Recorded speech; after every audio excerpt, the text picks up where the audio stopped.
Assalamualaikum warahmatullahi wabarakatuh. Bismillahirrahmanirrahim. Jumpa lagi kita di dalam mata kuliah fikih siasa, di mana pada video materi kali ini kita akan membahas tentang persoalan teori politik kenegaraan di dalam Islam. Arti di dalam Islam ini adalah pemahaman para ulama yang terkooptasi ke dalam kelompok-kelompok atau firqah-firqah di dalam umat Islam itu sendiri.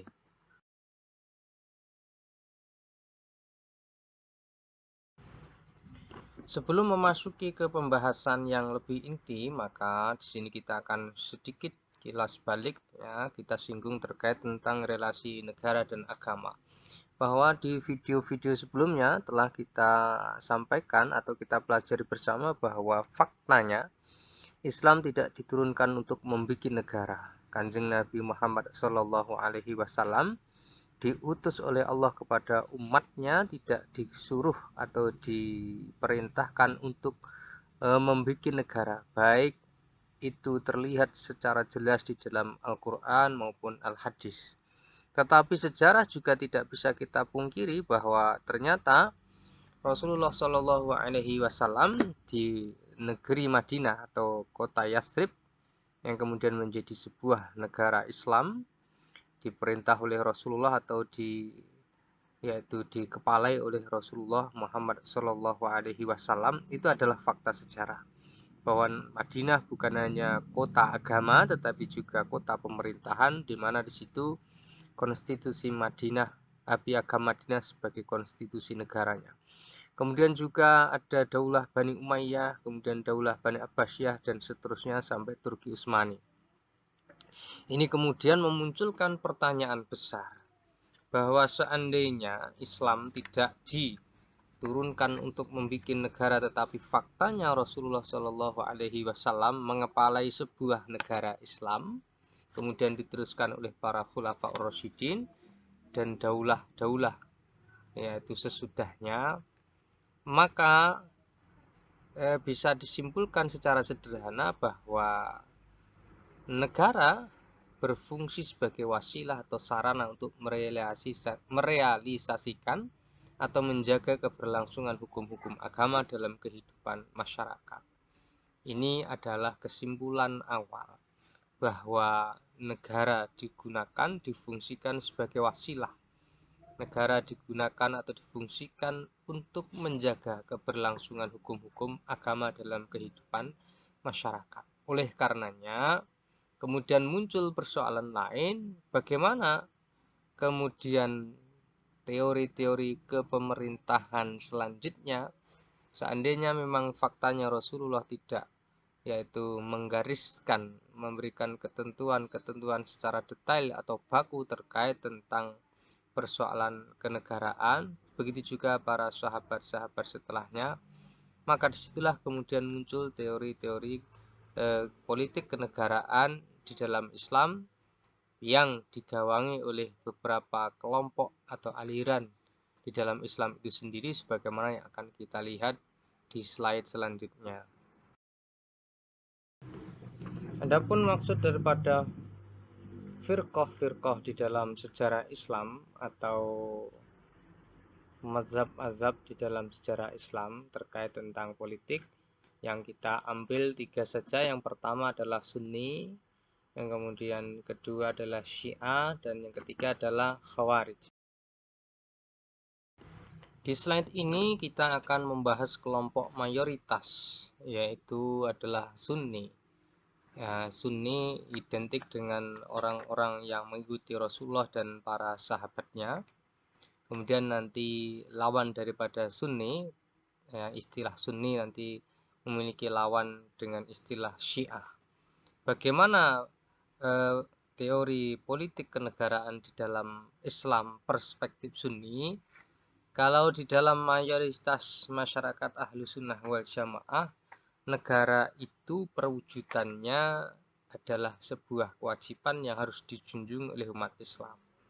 Jadi meskipun Islam tidak menyuruh umat secara tersurat jelas di dalam Al-Quran maupun Al-Hadis untuk mendirikan negara, tetapi perjalanan hidup Rasulullah, kemudian para sahabat, kemudian sampai Daulah Bani Abbasiyah maupun Umayyah maupun Abbasiyah, sampai juga teologi Utsmani, memberikan peran bahwa keberadaan negara itu wajib untuk didirikan, yaitu negara Islam maksudnya. Kenapa? Karena sebagaimana dijelaskan di awal tadi, ada banyak hal-hal hukum-hukum syariat yang tidak bisa dilakukan kecuali melalui institusi yang bernama negara. Misalnya hukum potong tangan bagi mereka yang mencuri, kemudian rajam atau kisos bagi mereka yang melakukan tindakan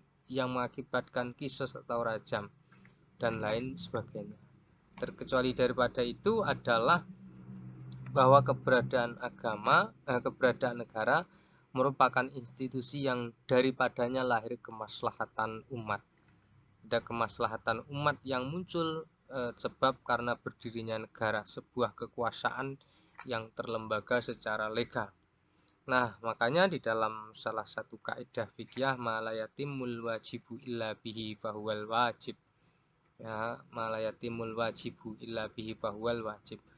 Maka apa yang tidak sebuah kewajiban yang tidak sempurna karena sesuatu yang lain, maka sesuatu yang lain itu kemudian hukumnya menjadi juga wajib. Nah, ini adalah perspektif Sunni bahwa mendirikan negara itu wajib. Apakah wajibnya karena faktor sosiologis, wajibnya faktor kemudian kemaslahatan, atau wajibnya karena bersifat akli atau nakli, itu adalah persoalan yang kemudian menjadi ikhtilaf di sebagian mazhab-mazhab, di sebagian ulama-ulama yang masuk dalam kategori ulama Sunni. Tetapi yang jelas bahwa mendirikan negara adalah sebuah kewajiban. Kemudian yang kedua terkait tentang sumber kekuasaan. Pada awal-awal yaitu fikih siyasah mulai lahir, maka mayoritas ulama Sunni itu menyatakan bahwa sumber kekuasaan itu menurut pendapat sebagian mereka adalah berasal dari Tuhan. Artinya mutlak, yang diberikan oleh Allah kepada siapa yang dikehendakinya. Nah, ini diwakili oleh Ibnu Rabi, kemudian juga Al-Ghazali. Ini ulama-ulama ini yang berpendapat bahwa kekuasaan yang didapatkan oleh kepala negara itu berasal dari Tuhan secara mutlak. Adapun kalau Al-Mawardi, Imam Al-Mawardi itu mempunyai pandangan lain bahwa kekuasaan yang dimiliki oleh raja, kaisar, sultan atau khalifah itu bukan semata-mata karena takdir Tuhan, tetapi adanya kontrak sosial antara masyarakat dan orang yang dibayar untuk menjadi kepala negara. Hal ini sebagaimana terjadi pada masa Khulafaur Rasyidin. Nah, meskipun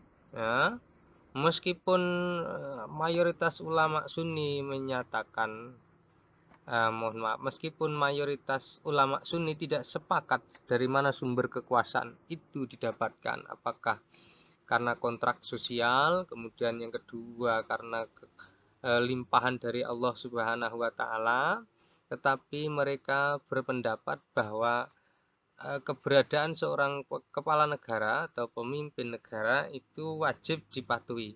Apakah mereka dalam keadaan fajir? Fajir itu artinya zalim, ya, identik dengan zalim, ataupun dalam keadaan soleh maupun adil. Jadi mereka semua berpendapat demikian. Nah, kemudian ciri lainnya di dalam perspektif Sunni terkait tentang teori kenegaraan di dalam Islam adalah adanya prioritas yaitu suku Quraisy. Ini berlangsung selama beberapa generasi, dimulai dari pengangkatan yaitu Abu Bakar As-Siddiq di peristiwa Bani Saqifah yang menyatakan suku Quraisy lebih berhak dibandingkan dengan yaitu kaum Ansor maupun orang Arab selainnya. Kemudian diteruskan sampai kemudian nanti berbeda. Di antaranya adalah Ibnu Khaldun yang berpendapat bahwa terkait tentang prioritas suku Quraisy itu tidak perlu diperjuangkan lagi. Artinya dia tidak menjadi prioritas bahwa hanya kaum Quraisy lah yang berhak untuk menjadi pemimpin.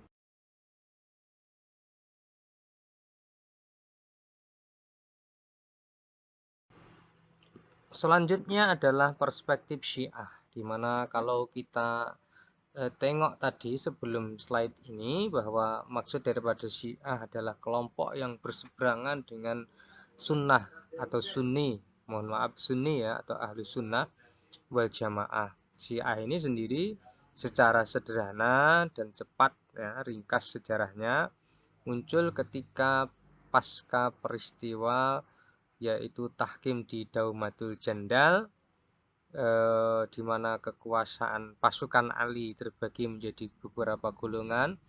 Pertama Khawarij, mereka yang keluar dari barisan Ali karena tidak sepakat dengan peristiwa tahkim. Kemudian ada yang mengikuti Ali, ya sebagaimana pada umumnya mayoritas masyarakat yang masih setia kepada seorang khalifah. Tetapi ada kelompok-kelompok yang sangat fanatik ya, atau memiliki sikap fanatisme yang berlebihan terhadap perwujudan Ali. Maka Syiah ini kemudian pada akhirnya mengerucut kepada kelompok yang mendudukkan Ali ya lebih tinggi daripada para sahabat lainnya. Ini seperti itu kurang lebihnya ringkasnya terkait tentang maksud dari Syiah di slide ini. Nah, kawan-kawan yang semoga dirahmati Allah, Syiah lahir sebagai reaksi atas mayoritas kelompok Sunni sejak wafatnya Nabi Muhammad SAW yang telah mendominasi percaturan politik Islam. Ini menurut pendapat yaitu Dr. Muhammad Iqbal. Tetapi kita tidak mau berdebat terkait tentang itu. Yang ingin kita sampaikan adalah bagaimana perspektif Syiah terkait tentang politik teori kenegaraan atau teori politik kenegaraan. Bahwa tidak dijelaskan apakah mendirikan negara adalah sebuah kewajiban atau tidak, tetapi yang sangat pokok atau penting atau urgen untuk dilihat bahwa Syiah mempunyai pandangan yang tersendiri dibandingkan mayoritas masyarakat muslim lainnya, yaitu terkait tentang sumber kekuasaan, bahwa khalifah sejak zaman Abu Bakar As-Siddiq itu ya sumber kekuasaannya adalah wasiat dari Rasulullah Shallallahu Alaihi Wasallam dalam peristiwa Ghadir Khum, di mana Rasulullah menurut anggapan Syiah yaitu telah mewasiatkan Ali bin Abi Thalib untuk menjadi khalifah setelahnya. Sehingga setelah Syiah terpecah menjadi beberapa golongan, perlu diketahui oleh kawan-kawan bahwa Syiah mempunyai sekte-sekte yang sangat banyak sekali, tetapi sekte yang terbesar itu adalah 3, atau kelompok yang besar di dalam Syiah itu ada 3, Zaidiyah, Ismailiyah atau Sab'iyah, kemudian Imamiyah atau Itsna Asyariyah. Nah, kaitannya dengan sumber kekuasaan, nah, dalam pandangan Syiah, kekuasaan itu tidak milik bagi semua orang, tetapi dia ada nilai transendentalnya, yaitu wasiat Rasulullah Shallallahu Alaihi Wasallam. Maka ya, di dalam mayoritas pandangan mazhab di Syiah atau sekte-sekte di dalam mazhab Syiah itu yang menjadi pemimpin haruslah Ali, kemudian setelah itu baru keluarga Ali. Mereka yang tidak masuk dalam keluarga Ali dianggap orang yang tidak berhak untuk menjadi seorang khalifah. Meskipun nanti kawan-kawan bisa melihat bahwa ada juga dari golongan Syiah yang tidak mempersoalkan adanya Khalifah Abu Bakar maupun Umar, tetapi mayoritas mereka ya itu menganggap bahwa Ali lah yang berhak dan selain Ali maka tidak dianggap sebagai khalifah yang sah. Nah, ini terkait tentang sumber kekuasaan di mana mereka berpijak pada peristiwa Ghadir Qum, kemudian keluarga Ali menjadi prioritas, dan yang terakhir ya tentu bukan yang terakhir bahasanya, tapi kita anggap terakhir di slide ini terkait tentang pandangan Syiah, bahwa di dalam pandangan Syiah itu seorang imam atau kepala negara, ya, yang sekaligus sebagai kepala agama itu dianggap maksum, ya, maksum kecuali dalam sekte Zaidiyah. Karena maksum maka dia tidak bersalah atau tidak melakukan dosa. Nah, inilah yang sangat berbeda dengan pandangan ahli sunnah wal jamaah, bahwa menurut pandangan ahli sunnah wal jamaah tidak ada orang itu yang maksum kecuali Rasulullah Shallallahu Alaihi Wasallam. Mazhab selanjutnya adalah Khawarij, di mana kita tahu bahwa yang dimaksud dengan Khawarij adalah mereka yang tergabung di dalam kelompok yang keluar dari barisan Ali bin Abi Thalib pasca peristiwa tahkim yang terjadi antara Ali bin Abi Thalib dengan Muawiyah bin Abi Sufyan. Nah, bagaimana pendapat atau pandangan kelompok Khawarij ini? Yang pertama terkait tentang politik kenegaraan adalah tidak ada hak istimewa yang dimiliki atau dimonopoli oleh satu kelompok. Jadi kalau orang Sunni umumnya pada zaman-zaman dahulu berpendapat bahwa suku Quraisy adalah suku yang mempunyai legitimasi lebih kuat dibandingkan suku yang lainnya untuk duduk sebagai seorang pemimpin, sementara Syiah menganggap Ali dan keturunannya yang lebih afdol, maka pandangan Khawarij justru tidak seperti itu, ya. Mereka tidak mengistimewakan satu golongan di atas golongan yang lain, bahkan kalau bisa ya non Arab yang lebih diutamakan untuk menjadi pemimpin. Ini karena nanti ada alasannya kenapa mereka kalau bisa mengangkat non Arab untuk dijadikan khalifah. Nah, selanjutnya pandangan mereka adalah khalifah dipilih bebas oleh masyarakat. Siapa yang dikehendaki untuk dipilih masyarakat, itulah yang kemudian diangkat, terlepas dia dari keturunan siapa, bagaimana yaitu nasabnya, ya. Yang penting dia diinginkan oleh masyarakat, tentu selama mereka dipandang sesuai oleh kelompok Khawarij. Kemudian loyalitas kepada khalifah bersyarat. Jadi karena pemimpin dipilih bebas oleh masyarakat, maka masyarakat pun berhak untuk mempunyai keloyalan atau kesetiaan kepada khalifah selama khalifah dalam pandangan masyarakat Khawarij ini sesuai dengan yang mereka kehendaki. Bahkan yang lebih ekstrim, seandainya khalifah dianggap menyimpang dari hal-hal yang seharusnya dijalankan oleh seorang khalifah, maka Khawarij ini mempunyai pendapat khalifah boleh diturunkan, bahkan boleh dibunuh. Nah, ini yang membedakan kelompok Khawarij dengan kelompok Sunni maupun Syiah. Kemudian yang membedakan lagi adalah pendapat kelompok Khawarij, negara itu tidak wajib diadakan oleh masyarakat Muslim, tapi sifatnya hanya kondisional. Seandainya kemaslahatan harus ada negara, maka negara baru diwujudkan keberadaannya. Tetapi seandainya tidak perlu membutuhkan kehadiran institusi yang bernama negara, maka dalam pandangan Khawarij ya negara tidak perlu ada atau tidak harus diadakan. Di slide ini kita akan membahas sebagai slide penutup terkait tentang titik temu dan pembeda dari apa yang disampaikan secara sederhana dan singkat di slide-slide sebelumnya terkait tentang pandangan-pandangan teori kenegaraan atau politik di dalam Islam, maksudnya menurut kelompok-kelompok di dalam Islam, bahwa dari hal-hal yang telah disampaikan di depan tadi bisa diambil kesimpulan bahwa ada beberapa hal yang bisa dijadikan titik temu maupun titik pembeda. Di antaranya tidak ada satu mazhab pun yang berbicara tentang masalah masa jabatan kepala negara. Aliran Syiah dengan konsep imam maksumnya berpandangan bahwa imam berkuasa seumur hidupnya, jadi terus menerus selama dia masih hidup.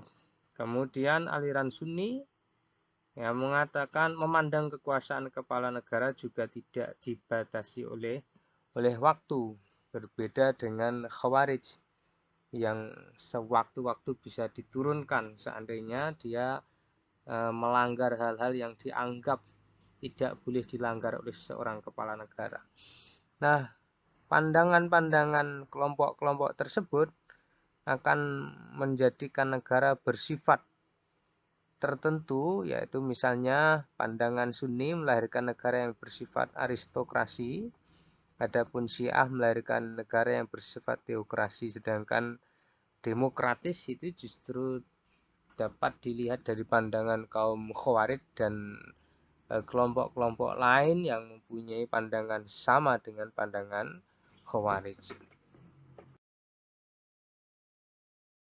Slide ini menjadi penutup terkait tentang penjelasan secara singkat dan sederhana tentang teori-teori yang berkembang berkaitan dengan politik kenegaraan di dalam mazhab-mazhab atau firqah-firqah di dalam Islam yang pernah ada. Tentu ada banyak hal yang perlu disampaikan di video ini yang belum tersampaikan, mungkin ada juga hal yang perlu dikritisi, maka saya persilahkan kawan-kawan atau para pendengar untuk bisa berkontribusi menyempurnakan yaitu materi ini melalui diskusi yang bisa disampaikan di bawah video materi. Terima kasih. Wassalamualaikum warahmatullahi wabarakatuh.